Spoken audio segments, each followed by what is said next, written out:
Welcome back, everybody. Ready for another deep dive? Always excited to dig into these digital relics, especially when they involve personalities as vibrant as today's subject. I'm getting a sense that this is going to be a fun one. Oh, you have no idea. We're diving into the world of Stock Simulator. Stock Simulator, huh? Sounds kind of dry at first glance. You might think so. Yeah. But trust me, it's anything but. No.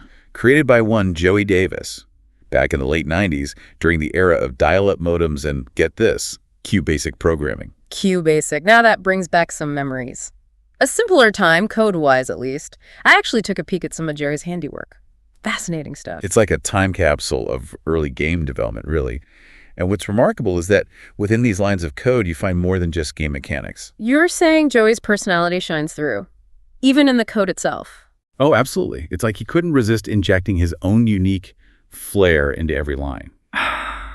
But before we get to the man himself, let's set the stage for our listeners who might not be familiar with the inner workings of QBasic. Right, because not everyone spent their teenage years hunched over a keyboard trying to decipher code.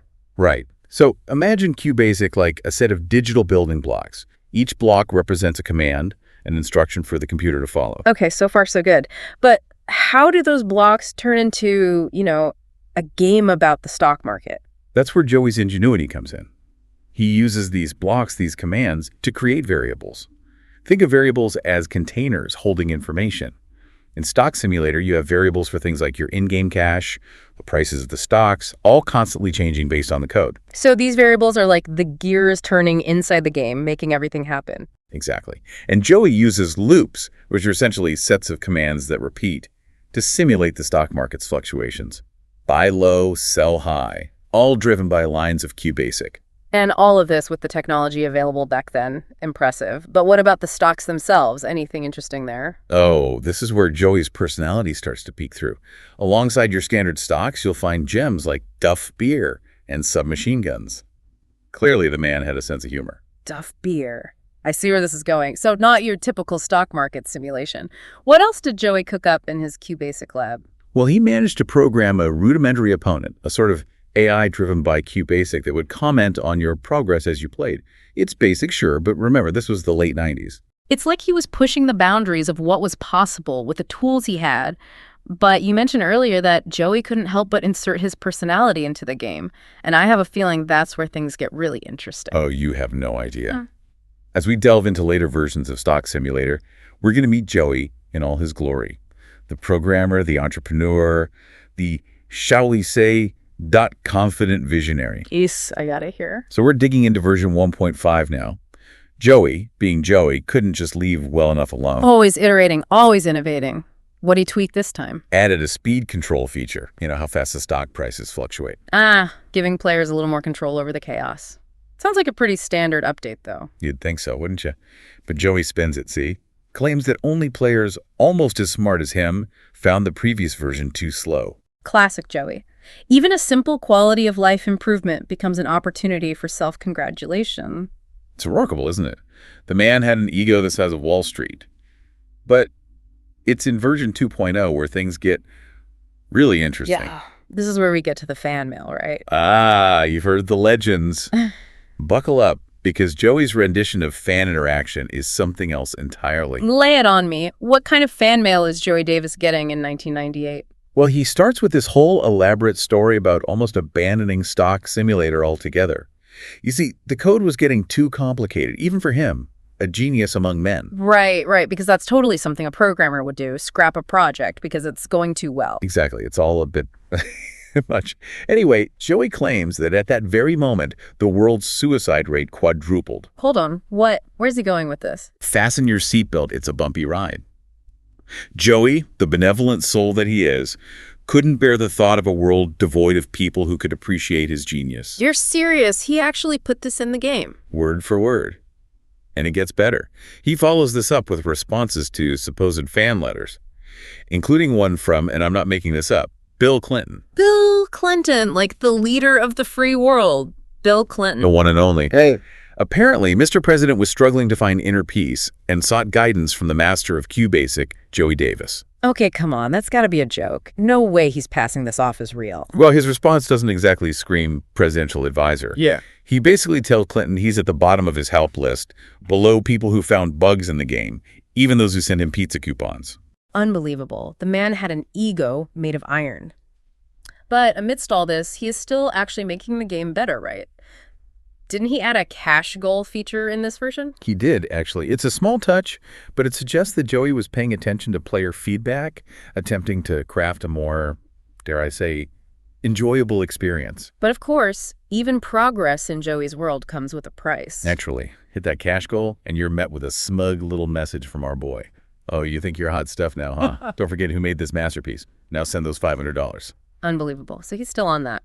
But all right, on to version 3.0. What wonders await us in the ever-evolving world of Stock Simulator?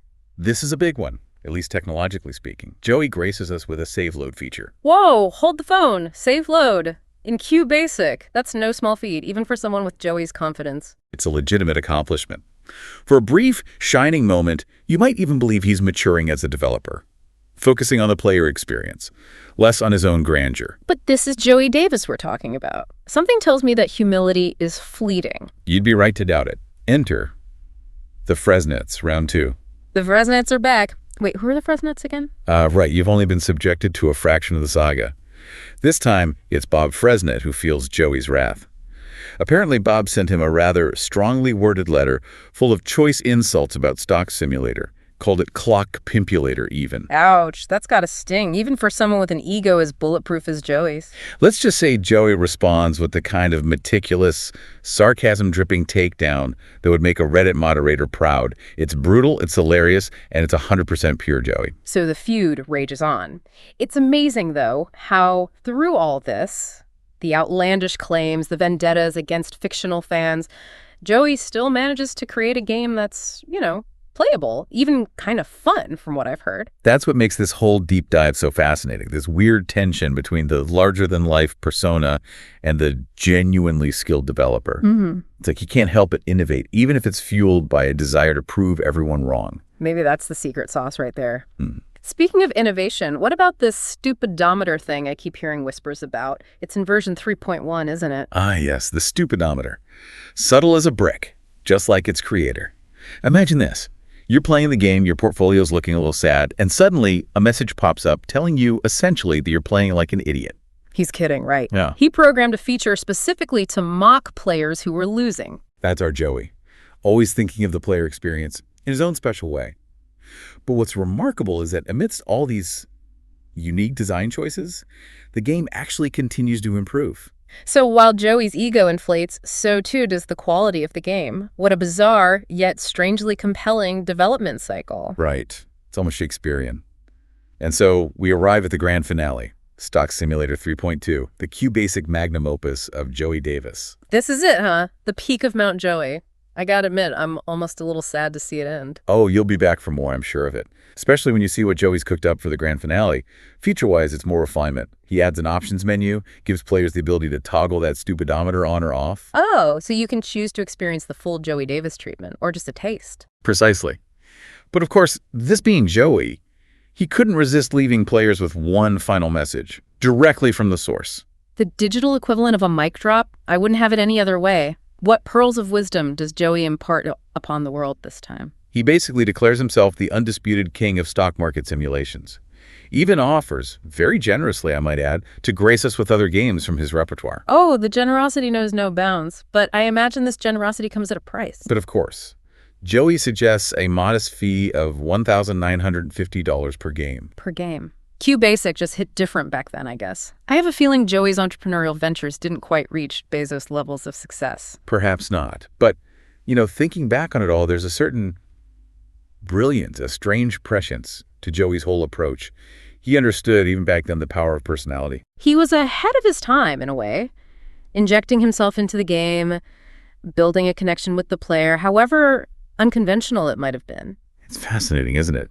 He seemed to get that it wasn't just about the game, but the person behind it. Almost prefiguring the rise of, independent developers, streamers, that whole world where personality is as important as the product itself. Joey Davis, QBasic pioneer, self-proclaimed financial wizard, and maybe, just maybe, the unintentional godfather of the modern-day influencer. It does make you wonder how he'd navigate the gaming world today.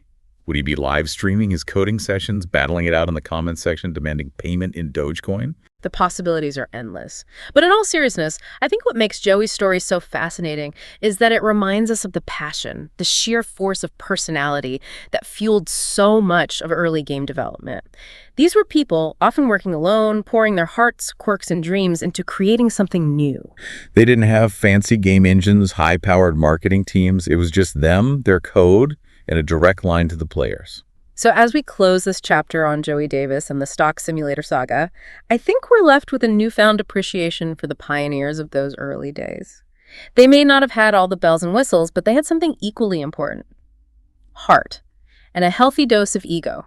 And a reminder that sometimes a little bit of personality, even if it borders on the eccentric, can leave a mark on the world long after the code has faded away. And on that note, we'll leave you with this. Next time you boot up your favorite game or find yourself drawn to a streamer with a personality as big as their monitor, remember Joey Davis and his QBasic empire, a true original in a world of imitations. Until next time, happy gaming.